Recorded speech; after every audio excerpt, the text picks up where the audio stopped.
السلام علیکم۔ ایک وقت آئے گا جب تم صبر کرتے کرتے اللہ تعالیٰ کے اتنے قریب ہو جاؤ گے کہ ابھی دعا دل میں ہی ہوگی اور اللہ تعالیٰ کن فرما دے گا۔ ہر گم شدہ چیز وہاں سے ملتی ہے جہاں وہ کھوئی ہو، سوائے اعتبار کے۔ جہاں اعتبار کھو جائے وہاں سے کبھی نہیں ملتا۔ غلطی تو اسی سے ہوتی ہے جو محنت کرتا ہے، نکموں کی زندگی تو دوسروں کی غلطیاں نکالنے میں گزر جاتی ہے۔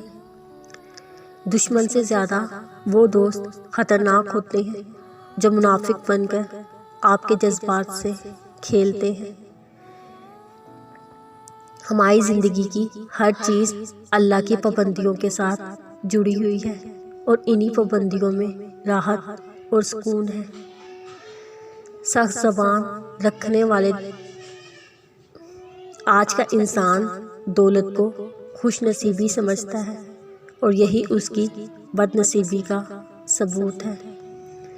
اگر کوئی آپ کو کھونے کے بعد مطمئن ہے تو اس نے کبھی آپ کی پرواہ ہی نہیں کی۔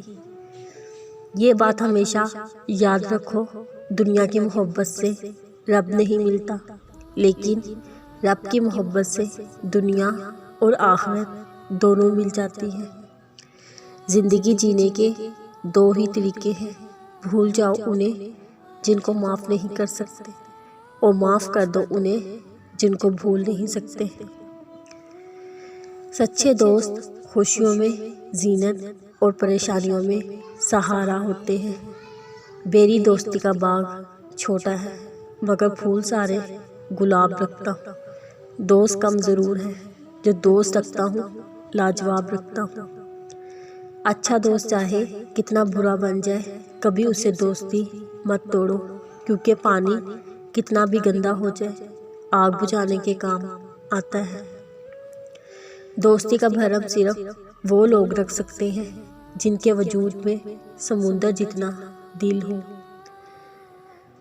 جب کوئی دوست تمہیں اپنا راز بتائے تو یہ سمجھا کرو کہ وہ اپنی عزت تمہیں امانت دیتا ہے، اس میں کبھی بھی خیانت مت کرنا۔ دوستی اور محبت ان سے کرو جو نبھانا جانتے ہو، نفرت ان سے کرو جو بھلانا جانتے ہو، غصہ ان سے کرو جو منانا جانتے ہو۔ دوست وہ ہے جو دوستی کا حق دوست کی غیر موجودگی میں ادا کرے، غیروں کی محفل میں اس کی عزت کی حفاظت کرے۔ دوستوں کی زندگی میں اس طرح نمک کی طرح رہو جو کھانے میں تو دکھائی نہیں دیتا، لیکن اگر نہ ہو تو اس کی کمی ضرور محسوس ہوتی ہے۔